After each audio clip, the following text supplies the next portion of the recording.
नमस्कार मित्रों, मैं राहुल लाल। उत्तर प्रदेश के चौथे चरण के चुनाव में जिस पे सबों की निगाहें थी वह थी उन्नाव लोकसभा सीट भी। और उन्नाव लोकसभा सीट पे लगातार विवादित बयानों से चर्चा में रहने वाले साक्षी महाराज वहां से सांसद हैं वर्तमान में। क्या साक्षी महाराज की सीट बुरी तरह से फंस गई है? साक्षी महाराज 2019 का लोकसभा चुनाव 4 लाख वोटों के बड़े अंतराल से जीते थे, लेकिन इस बार साक्षी महाराज एक एक वोट के लिए संघर्ष करते हुए देखे गए। और वहाँ से समाजवादी पार्टी ने जो अपना उम्मीदवार बनाया है अनु टंडन क्या साक्षी महाराज पे भारी पड़ती हुई दिख रही हैं। अगले कुछ मिनटों में हम लोग समझेंगे कि आखिर उन्नाव की क्या स्थिति है। जी हाँ, उन्नाव में साक्षी महाराज वही जो हमेशा लगातार हिंदू मुस्लिम को लेकर विवादित बयान देने में लगातार आगे रहते हैं। इस बार भी जब वो भारी एंटी इनकम्बेंसी फैक्टर का सामना कर रहे थे 2019 के लोकसभा चुनाव में, साक्षी महाराज ने तमाम बड़े बड़े दावे वादे किए थे लोगों के साथ। लेकिन हमें लग रहा है कि 4 लाख वोटों से जो एक बड़ी जीत उन्होंने हासिल की, उस जीत के कारण साक्षी महाराज पिछले 5 वर्षों तक जनता से वो दूर रहे। लेकिन वहीं अगर मैं बात करूं, समाजवादी पार्टी ने अनु टंडन को टिकट दिया। अनु टंडन भारतीय राजनीति में उस तरह के नेताओं में शामिल हो गई जो चाहे जीते या हारे लेकिन मैदान में लगातार बनी हुई होती हैं। 2009 में अनु टंडन कांग्रेस से चुनाव लड़ी थी और कांग्रेस से सांसद भी बनी थी। उसके बाद अनु टंडन 2019 में भी चुनाव उन्होंने लड़ा था और उन्होंने 2019 लोकसभा का चुनाव अकेले अपने दम पर लड़ा था। अकेले वो चुनाव के मैदान में शामिल हुई थी और 1,85,000 वोट अनु टंडन पिछले लोकसभा चुनाव में लाई थी, यानी कि कांग्रेस प्रत्याशी के रूप में 1,85,000 वोट लेके आई थी। और मैं अगर उस समय के जो दूसरे अरुण शंकर शुक्ल वो समाजवादी पार्टी और बहुजन समाज पार्टी गठबंधन की तरफ से वो, और उन्हें 3 लाख वोट प्राप्त हुए थे, जबकि 7 लाख वोट प्राप्त हुए थे साक्षी महाराज को। तभी साक्षी महाराज 4 लाख वोटों से जीतने में सफल हुए थे। आप बहुत सारे लोगों को लग रहा होगा कि 4 लाख वोटों का अंतर तो काफ़ी बड़ा सा अंतर होता है। वैसे स्थिति में साक्षी महाराज को क्या अनु टंडन उन्नाव में टक्कर देते हुए नजर आ रही हैं? मित्रों, साक्षी महाराज को उन्नाव में अनु टंडन केवल टक्कर देते हुए ही नज़र नहीं आ रही है, बल्कि साक्षी महाराज की स्थिति को उन्होंने, अगर मैं कहूँ कि एक तरह से साक्षी महाराज वहाँ पे चुनाव में कहीं न कहीं पीछे हो गए हैं और फ्रंट फुट पे अनु टंडन आ गई है, तो ये कोई अतिशयोक्तिपूर्ण स्थिति नहीं है। इसको थोड़ा समझने का प्रयास करते हैं। देखिए, 2019 के लोकसभा चुनाव की दृष्टि से ही अगर चीज़ों को हम लोग लें तो 2019 में यहाँ से समाजवादी पार्टी ने एक तरह से अपना उम्मीदवार अरुण शंकर शुक्ल को बनाया था। और 2019 के लोकसभा चुनाव में मित्रों, हम लोग जानते हैं, आप लोग बहुत सारे लोग तर्क देंगे कि बहुजन समाज पार्टी का समर्थन भी जो है कि समाजवादी पार्टी को उपलब्ध था और यहाँ पे दलित मतदाता भी काफ़ी संख्या में है, बड़ी संख्या है दलित मतदाताओं की। वो दलित वोटर्स जो है कि वो लगभग 30% के आसपास है यहाँ पे संख्या। वो वोट सीधे सीधे जो है कि बहुजन समाज पार्टी का प्राप्त हुआ होगा अरुण शंकर शुक्ल को। तो देखिए, ये स्थितियाँ नहीं रही। स्थिति ये रही कि हम लोग पूरे लोकसभा चुनाव में अगर देखें 2019 के संदर्भ में, तो बहुजन समाज पार्टी का वोट जहाँ पे साइकिल के प्रत्याशी थे वहाँ पर वो वोट ट्रांसफ़र नहीं हो पाया था। और दलित मतदाताओं ने जब उन्हें वोटिंग मशीन पर उन्हें हाथी नहीं दिखा तो उन लोगों ने कमल के विकल्प का चयन किया था। तो एक तरह से कमल जो है वो उन लोगों के प्राथमिकता सूची में आ गया। लेकिन इस बार बहुजन समाज पार्टी यहाँ पे चुनाव लड़ रही है, तो बहुजन समाज पार्टी अपने कोर वोटर को तो अपने पास रख रही है, लेकिन जो वहाँ पे कुछ दलितों का एक बड़े हिस्से में संदमारी करने में अनु टंडन ने सफलता प्राप्त की है। तो मैं पिछले गणित के हिसाब से ही आ रहा हूँ कि अगर 3 लाख वोट समाजवादी पार्टी के जोड़ दिए जाएँ और 1,85,000 मतलब 2 लाख वोट अगर कांग्रेस के उस समय, चूंकि कांग्रेस का गठबंधन 2019 के लोकसभा चुनाव में नहीं था, तो वो अंतर सीधे 5 लाख लगभग वोट हो जाते हैं। और यहाँ से साक्षी महाराज के वोटों की दूरी 4 लाख ना बच के वो 2 लाख वोट लगभग दिखाई देता है। यानी कांग्रेस के साथ अगर पिछले बार गठबंधन हो जाता तो फिर साक्षी महाराज 4 लाख वोटों से नहीं जीतते।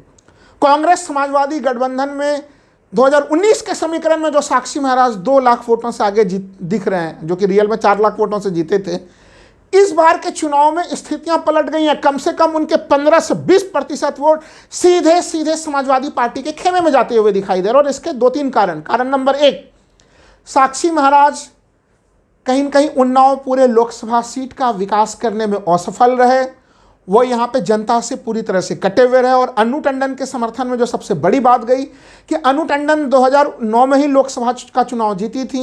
हालांकि 2019 के लोकसभा चुनाव के बाद वो समाजवादी पार्टी में शामिल हो गई और समाजवादी पार्टी ने इस बार उन्हें अपना उम्मीदवार भी बनाया। वो लगातार 2009 के से 14 तक वो सांसद रहने के बाद 14 से 24 के बीच में भी वो उन्नाव से उनकी दूरी कभी नहीं बनी। वो लगातार जनता के मुद्दों को बड़ी गंभीरता के साथ उठाती रहीं। और अनु टंडन ने इस बार का जो मुद्दा बनाया, ये 2 बार के सांसद रहे साक्षी महाराज को बाहरी तक घोषित करने की कोशिश की गई और साक्षी महाराज पे एक तरह से बाहरी होने का भी जो है कि ठप्पा लग गया। वहाँ पे साक्षी महाराज जिन ओबीसी वोटर्स के माध्यम से यहाँ पे जीता करते थे, जिन ओबीसी वोटर्स का उन्हें बड़ा मजबूत समर्थन प्राप्त होता था, वह ओबीसी वोट भी कहीं न कहीं उनके हाथ से छिटकते हुए समाजवादी पार्टी के खेमे में आ रहा है। यही कारण है कि जब चुनाव के समय समीप थे, राहुल गांधी नेशनल स्तर पर सामाजिक न्याय के मामले को बड़ी गंभीरता से आगे बढ़ा रहे थे। उत्तर प्रदेश में पीडीए का मामला अखिलेश यादव बढ़ा रहे थे। तो यहाँ पे चुनाव जो है कि जब चुनाव संपन्न हो रहे थे तो अनु टंडन काफ़ी बढ़त में नजर आ रही थी और चुनाव प्रचार के दरमियान में साक्षी महाराज अपने वोटों को फिर से जमा करने के लिए हिंदुत्व के मामले पर लगातार आ रहे थे और वो मुस्लिमों को लेकर अनर्गल एक तरह से बयान वो दे रहे थे, जिस बयानों के लिए साक्षी महाराज को हम और आप जानते हैं। वो लगातार उनके वो बयान थे कि मुस्लिम 4 शादियां करते हैं, 40 बच्चे पैदा करते हैं, अगर उनको थोड़ी भी छूट दी गई देश बढ़ जाएगा, टूट जाएगा। लेकिन इस बार उनके इस प्रकार के बातों को सुनने के लिए कोई तैयार ही नहीं था, क्योंकि उन्नाव की जो स्थिति है, विकास के जो मानक हैं, उन्नाव में पेयजल की बड़ी गंभीर समस्या रहती है, स्वास्थ्य सेवाओं की बड़ी गंभीर स्थिति है, पानी में फ्लोराइड की मात्रा वहाँ पे काफ़ी ज़्यादा है और इस कारण से वहाँ के लोग काफ़ी ज़्यादा परेशान होते हैं। तमाम लोगों की वहाँ पे एक ही डिमांड थी साक्षी महाराज से कम आप महंगाई कम नहीं कर सकते, आप बेरोजगारी कम नहीं कर सकते, शुद्ध पानी की उपलब्धता तो करा दीजिए। जो केंद्र सरकार नल जल को लेकर लंबे चौड़े वादे करते हैं, क्या वो फ्लोराइड फ्री पानी, जो अच्छा पेयजल जो है कि गुणवत्ता युक्त पेयजल का पानी उपलब्ध कराने में भी वो सरकार असफल रही। ये कुछ बड़े मामले रहे कि उन्नाव एक तरह से अगर हम लोग देखते हैं तो उन्नाव ने विकास की उस प्रक्रिया को नहीं देखा जो कि लखनऊ वगैरह में जो विकास की स्थितियां नजर आ रही हैं, उन्नाव उससे अछूता रहा। तो उस अछूता रहने के कारण और उनके 4 लाख वोटों से जीत जाने के कारण जिस तरह से वो अहंकार में आए और जनता से उन्होंने दूरी बनाई, अचानक से वो चुनाव से पहले फिर से जनता के संपर्क में आना उन्होंने शुरू किया। यह रणनीति उनकी काम नहीं आई। अगर वो लगातार जनता के संपर्क में होते, थोड़े बहुत भी जनता के लिए काम करते हुए नजर आते, तो एक तरह से देखिए उनके प्रथम वोटों में नुकसान कहाँ पे दिख रहा है। उन्हें प्रथम 2019 के तुलना में जो दलित वोटर्स भारी संख्या में उन्हें प्राप्त हुए थे, वो दलित वोटर इस समय हम लोग अगर देखें तो या तो वो बहुजन समाज पार्टी के खेमे में है वो दलित वोटर्स, या फिर वो दलित वोटर जो है वो एक तरह से समाजवादी पार्टी के खेमे में नजर है। अनु टंडन के पास वो वोट जो है कि सीधे जाते हुए दिख रहे हैं। अन्य पिछड़ा वर्ग के वोट वो भी राहुल गांधी और अखिलेश यादव के पीडीए और तमाम सामाजिक न्याय के मामलों को लेकर जिन वोटों पे बड़ी मजबूत पकड़ कभी साक्षी महाराज की होती थी, वो मजबूत पकड़ उन्होंने वहाँ पे भी खोया। वो अपने चुनाव को लेकर बहुत आश्वस्त होते थे, लेकिन राजनीति एक ऐसी चीज़ है जिसमें कि आप आश्वस्त नहीं हो सकते। 4 लाख की बड़ी जीत के बावजूद भी अगर अनु टंडन ने इस चुनाव में साक्षी महाराज की सीट को फंसा दिया तो ये नेताओं के लिए एक सबक की स्थिति है कि आप केवल घृणित भाषण देकर, हिंदू मुस्लिम जैसे तमाम मामलों को लेकर कि सुबह सुबह उठे और मुस्लिमों को लेकर 4 गालियां वाले बयान कुछ दे दिए और आप लगातार वोट प्राप्त करेंगे। इस प्रकार के माध्यम से आप कुछ समय तक तो आप वोट प्राप्त कर सकते हैं, लेकिन आप लगातार वोट प्राप्त नहीं कर सकते और ये खमियाजा यहाँ पे साक्षी महाराज को भुगतना पड़ रहा है। एक सबसे बड़ी बात कि अगर हम लोग 2024 लोकसभा चुनाव को अगर देखें तो मैं पहले भी कह रहा था कि 2019 में भी कई सारे कैंडिडेट थे जिनके विरुद्ध एंटी इनकम्बेंसी फैक्टर था, लेकिन तब प्रधानमंत्री मोदी जी का चेहरा इतना लोकप्रिय था कि वह उस एंटी इनकम्बेंसी फैक्टर को न्यूट्रलाइज कर देते थे। लेकिन इस बार प्रधानमंत्री मोदी भी खुद उनके नाम का भी प्रयोग जो है कहीं न कहीं क्षेत्रीय जो उनके लोकल उम्मीदवार हैं उन्हें बचा नहीं पा रहे हैं। यह भारतीय जनता पार्टी के लिए एक संकट की स्थिति है। अगर यहाँ पर भारतीय जनता पार्टी साक्षी महाराज को टिकट ना देकर किसी नए व्यक्ति को टिकट देते तो हो सकता है कि वो एंटी इनकम्बेंसी फैक्टर से कुछ बचाव कर भी लेते हैं, जो कि बीजेपी की एक रणनीति होती है। हम लोगों ने विधानसभा चुनाव में भी देखा है भारतीय जनता पार्टी को कि वो कई बड़े अवसरों पे वो मुख्यमंत्री तक बदल देते हैं कि एंटी इनकम्बेंसी फैक्टर का सामना उन्हें ना करना पड़े।